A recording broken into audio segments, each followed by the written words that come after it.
¿Cómo están ustedes? Me imagino que ya se acabó el 18.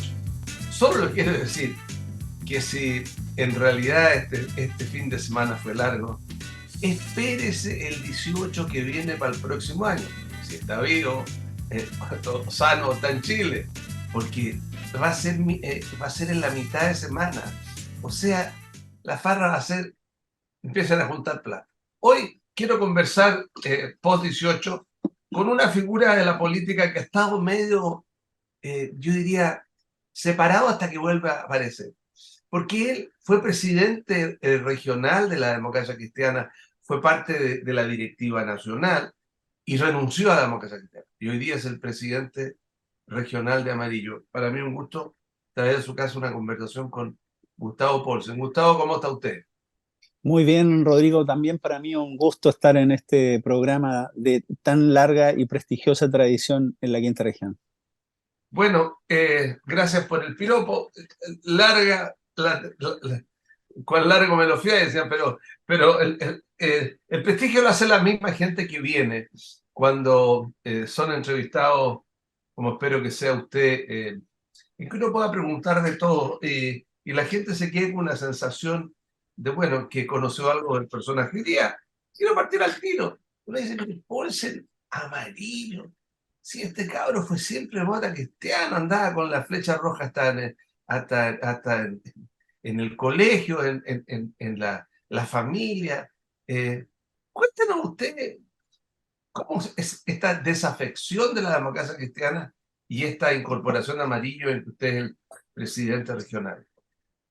Bueno, tú tienes razón, Rodrigo. Yo desde muy joven ingresé a la democracia cristiana, estuve más de 40 años en ese partido, tengo por él un cariño entrañable, ahí formé relaciones, amistades de todo tipo y por supuesto que duele mucho tener que, digamos, eh, culminar un proceso, porque esto fue un proceso, con la renuncia a la democracia cristiana que hice, digamos, el año pasado.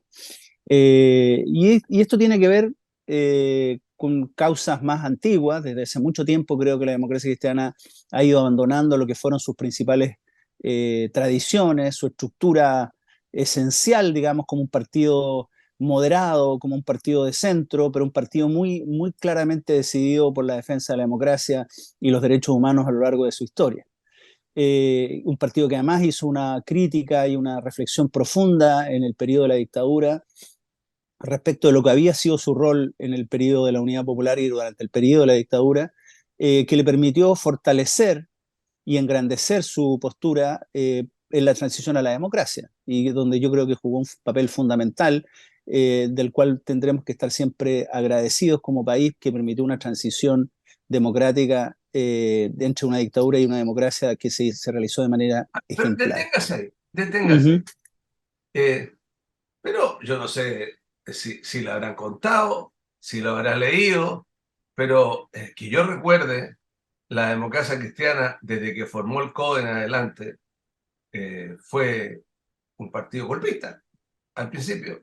Y de hecho, los 13 que firmaron una carta, cual legítimo, o sea, cada cual puede tener la opción legítima, puede haber creído de que el gobierno era inconstitucional, puede haberlo firmado y puede haberlo empujado. De hecho, se dice que muchos de los generales iniciales, de los verdaderos armadores, eran todos cristianos, Bonilla y compañía, en 80 al final. Bueno, Pero el yo no quiero gobierno, conversar de eso, quiero conversar de la democracia cristiana hoy, vale. porque usted que lo mira, vean, usted ¿eso le molesta a la democracia cristiana? ¿Le preocupa? ¿No le preocupa? ¿Son 50 años atrás? ¿Qué piensa? No, no, todavía, desde luego, todavía uno siente un cariño, como señalaba, por la democracia cristiana y me preocupa lo que ocurre con el partido, pero ya estamos, por así decirlo, en otra. Y esto, la causa inmediata de mi renuncia a la democracia cristiana y de muchos otros militantes que se fueron para la casa o se fueron para demócratas o para amarillo, fue el plebiscito del año pasado, donde la democracia cristiana, en un acto, yo diría, bastante poco responsable,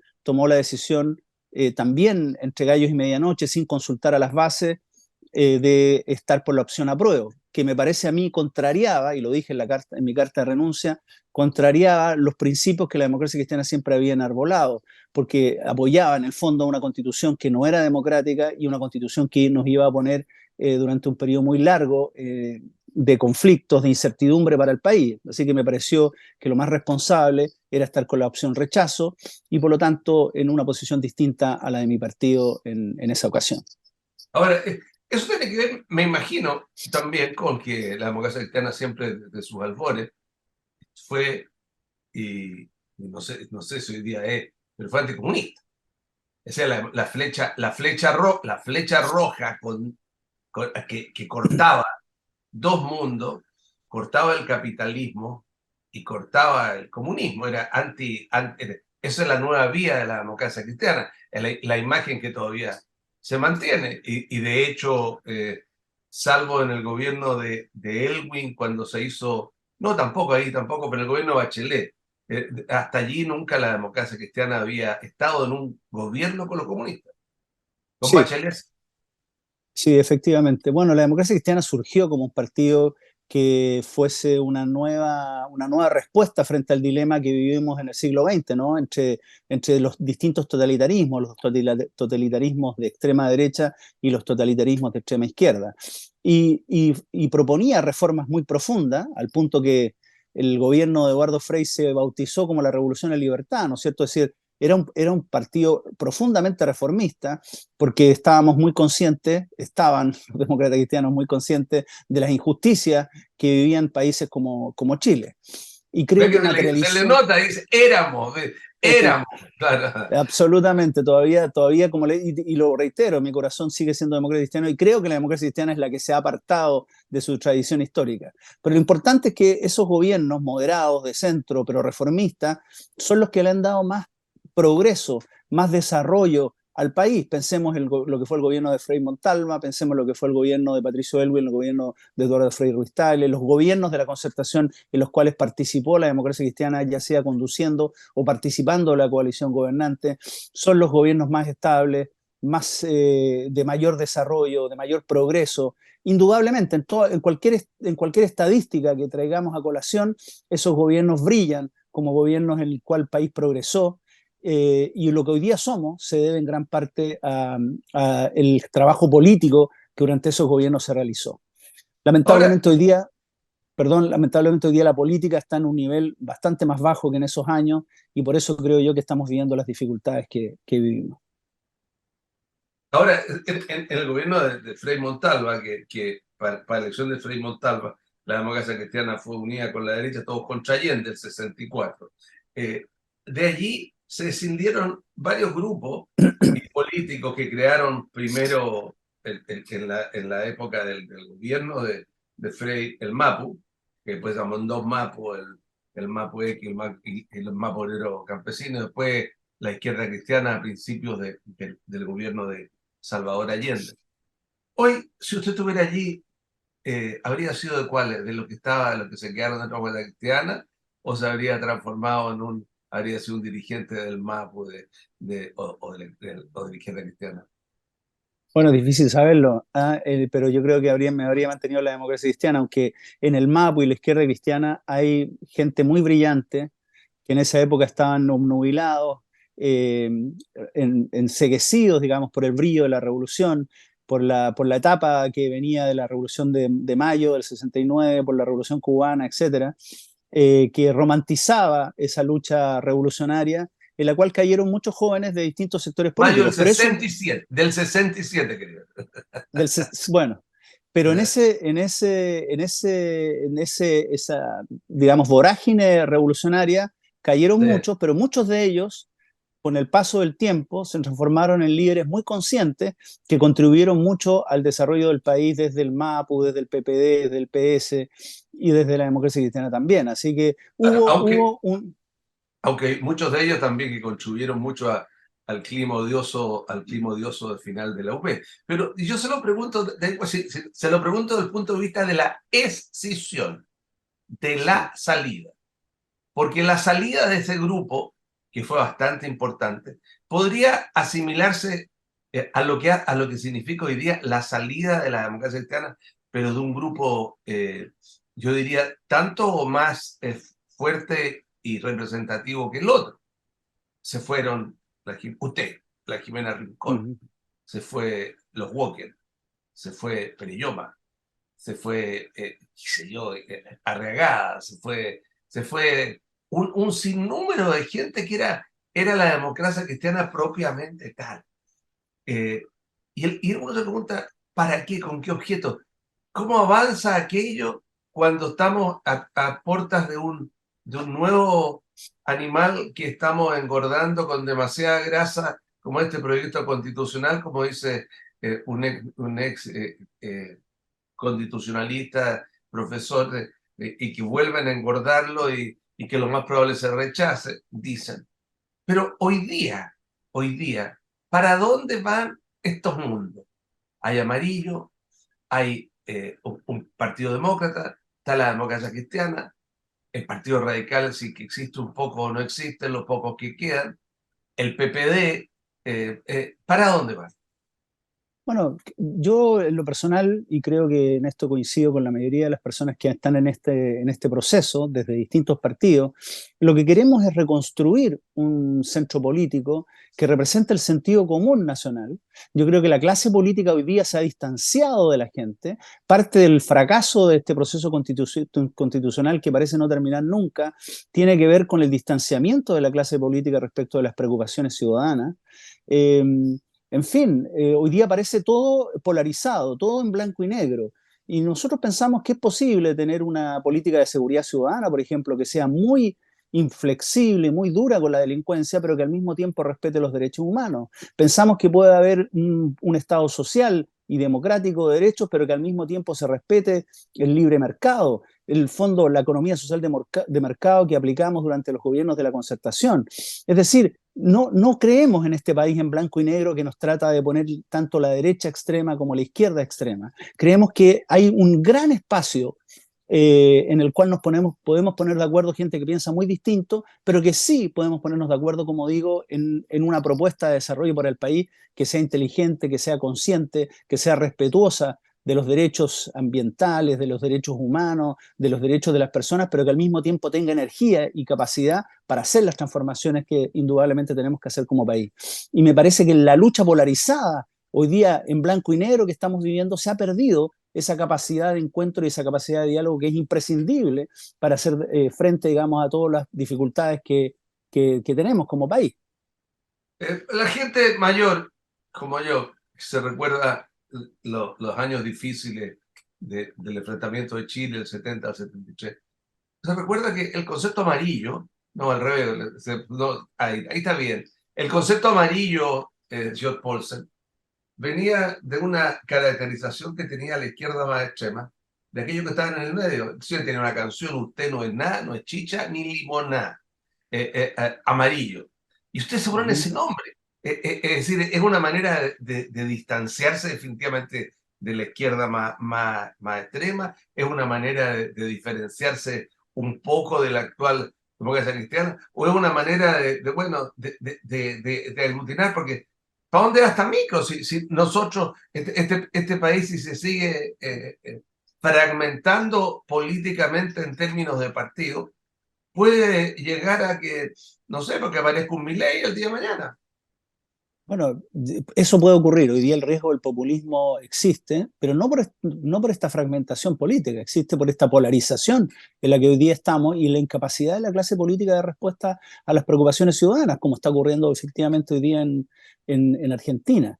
Esta denominación amarillo surge en el periodo del plebiscito, sobre la base del movimiento que creó Christian Vanken, que se denominó Movimiento Amarillos por Chile, y que precisamente tenía por objeto enfrentar con esta denominación esta visión bipolar, esta visión esquemática de la política chilena que estaba teniendo entonces que es a partir del estallido social. Y lo que nosotros hoy día decimos, sí, somos amarillos y entre la chicha y limonada hay mucho, no es que no hay nada, hay muchas alternativas, afortunadamente, y nosotros queremos representar una que consideramos que es mayoritaria en el país, que es el sentido común de los chilenos, el sentido común de la gente que piensa que las cosas no son en blanco y negro y que, como dije, hay muchos ejemplos para demostrar que es posible tener progreso económico, desarrollo social y que no son contradictorias estas dos visiones como nos trata de poner a veces la extrema derecha o la extrema izquierda. Ahora, mucha gente mira la democracia norteamericana como un ejemplo de democracia. Y ahí hay dos partidos. Los demócratas, que son más bien de centro-izquierda, y los republicanos, que son de derecha, y hay algunos de derecha más extremos, pero amplía todo. ¿Ustedes quieren buscar un esquema similar? Porque hoy día la derecha, si uno mira las votaciones últimas y mira el número de convencionales constituyentes, el partido mayoritario de la derecha, la cantidad mayor, Es republicano, mayoritariamente son los republicanos. sin Entonces, duda. ustedes pretenden aglutinar eso, desarrollar eso, crear esa estructura, pero el problema es que el nombre se lo dejaron otros. Bueno, lo que pasa en Chile yo creo que falta moderación. En el caso de Estados Unidos, de Gran Bretaña, de otros países en que existen dos grandes partidos, uno de centro izquierda y otro de centro derecha, en el fondo esos partidos aglutinan esas visiones moderadas que son poderosas dentro de de sus propias estructuras. Lamentablemente en Chile primaron las visiones extremas dentro de los partidos de derecha y los partidos de izquierda y se diluyó estas visiones más moderadas. Así que nosotros estamos tratando de reconstruir ese espacio que perfectamente podría construirse en una visión de dos grandes partidos de centro izquierda y centro derecha. Pero la historia chilena, y es increíble lo refractario que somos a los cambios, hemos vivido los últimos 50, 60 años en una política de tres tercios, donde este sector intermedio, si se carga para un lado o del otro, determina la mayor o menor estabilidad de los gobiernos. Así que, de alguna manera, nuestra situación hoy día responde a la tradición chilena, ¿no es cierto? Y indudablemente nosotros no estamos para estar solos, queremos establecer alianzas, queremos establecer acuerdos con otras colectividades políticas, pero también desde una nueva perspectiva, desde un nuevo espacio. Y aquí quizás me gustaría hacer un comentario, Rodrigo, que yo creo que es relevante de hacer. La gente que se está incorporando a Amarillo no participa de mi tradición política ni de la de muchos que se fueron de la democracia cristiana, el Partido Socialista, el PPD, el Partido Radical, que también han nutrido a Amarillo. Pero la gente nueva que está ingresando a Amarillo es gente que no tiene ningún vínculo anterior con la política, gente joven, profesionales, gente que ha sido formada así, creo yo, en los últimos 30 años, por este Chile de los últimos 30 años, y que a diferencia de la izquierda, tiene posiciones más moderadas, tiene una interpretación distinta de lo que ha ocurrido en nuestra historia reciente como país, y también quiere proyectar prosperidad, quiere proyectar desarrollo y quiere proyectar seguridad al país con una nueva impronta. Y lo significativo de esta gente es que no participa de los prejuicios, de los tabús que tenemos nosotros, que somos más viejos y que venimos de una tradición política más enraizada en el conflicto, digamos. ¿Mm? Ahora, yo le quiero contar, por ejemplo, que después del atentado de Pinochet, el 86, hubo mucha gente que eran demócratas y que querían que cambiara el sistema de Pinochet, pero no por la fuerza.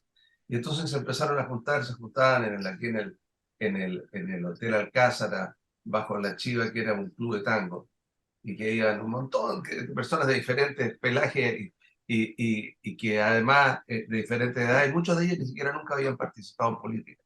Eh, y bueno, y después vino la concertación.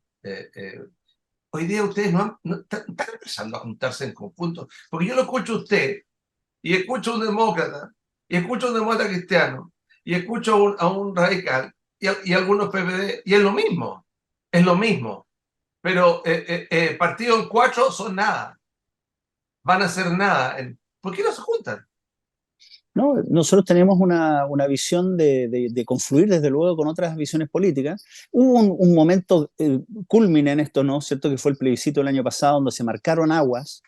A mí me parecieron lamentables las declaraciones de Alberto Undurraga inmediatamente después del plebiscito, en que llamó, digamos, a construir una alianza para las próximas elecciones municipales, las del año 2024, desde el Partido Comunista hasta la Democracia Cristiana, como un acto automático, digamos, después de la derrota en el plebiscito, cuando yo creo que correspondía una meditación mayor. Nosotros estamos dispuestos a llegar a acuerdos, a formar alianzas con todos aquellos que tengan una visión como la que hoy día señalamos, pero que también en aras a hacer buenos gobiernos, obviamente no los podemos hacer con los extremos que hoy día están proponiendo iniciativas que son desde luego eh, eh, contradictorias con el desarrollo del país, algunas con ideas muy añejas, que la historia ha demostrado que fracasan donde se intentan aplicar. Naturalmente nosotros no vamos a estar en eso, pero sí vamos a estar con aquellas posturas que pretendan un desarrollo integral, armónico, audaz, muy activo del país, que es lo que hoy día necesitamos. Estamos perdiendo oportunidades en el negocio del litio, estamos perdiendo oportunidades en la logística internacional, estamos perdiendo oportunidades de desarrollo cada día. Vimos que hace pocos días cómo bajamos nuestro nivel de libertad económica, cómo aumentan nuestros niveles de riesgo país. Es decir, estamos cayendo en una situación que hace 10, 15 años atrás parecía imposible, y eso desde luego es muy lamentable, y nosotros en esa postura no vamos a estar. Lo del litio es increíble, sí es efectivo de que encontraron una mina en Estados Unidos. Las oportunidades que estamos perdiendo como país por, no Por, hacer las cosas por, rápido y darnos vueltas impresionantes. por ideologismo, porque lo Ah, que está en el concepto, digamos, del programa del actual gobierno es crear una empresa nacional del litio, mantener el litio, digamos, en manos estatales, cuando hoy día la explotación del litio por manos privadas nos da mucha más plata que Codelco, que es una empresa pública. Hoy día estamos recibiendo por vía de impuestos 5.000 millones de dólares al año por la industria del litio, y Codelco no nos da ni 2.000 millones de dólares, y además se pierde mucha plata en una ineficiencia que está cada día más evidente. ahora, nos queda poco tiempo, señor Paulsen. De partida viene la primera elección que ustedes van a enfrentar como partido, es la elección de la aprobación o rechazo del texto que se está preparando de la Constitución. ¿Ustedes cómo se están planteando? ¿Están analizando? ¿Tienen observadores allí? No sé si la niña Muata Cristiana Leroy es cercana a usted, digamos, por lo menos la conocen, cuando usted es Muata Cristiana. ¿Ustedes están informados? ¿Cómo va a ser el planteamiento de ustedes? Bueno, nosotros hemos seguido el proceso constituyente como si estuviéramos participando en él. No pudimos presentar candidatos al Consejo Constitucional porque no estábamos constituidos como partido. Hoy día recién lo estamos, tendremos recién la constitución legal, estamos inscritos en 4 regiones y estamos avanzando en todo el resto de las regiones para presentar candidatos en las próximas elecciones del año 2024. Nos sentimos partícipes de este proceso y estamos muy preocupados, hemos levantado alerta respecto de este proceso constituyente. Creemos que, como señalé al principio, seguimos estando la clase política separada de la sociedad, haciendo este proceso constituyente que parece que hoy día le preocupa cada vez menos a la gente. Lo que revelan las encuestas es que la gente tiene 20 preocupaciones más anteriores al proceso constituyente. Pero nosotros sí consideramos que este es un proceso importante y tenemos todavía esperanza de que este proceso pueda arribar a buen puerto, y para nosotros buen puerto es una buena nueva constitución transversal que no necesariamente interprete a un sector político, pero sí haga un buen rayado de la cancha para que todos los actores políticos puedan legítimamente competir por el aprecio ciudadano en las elecciones que eligen a distintos gobiernos.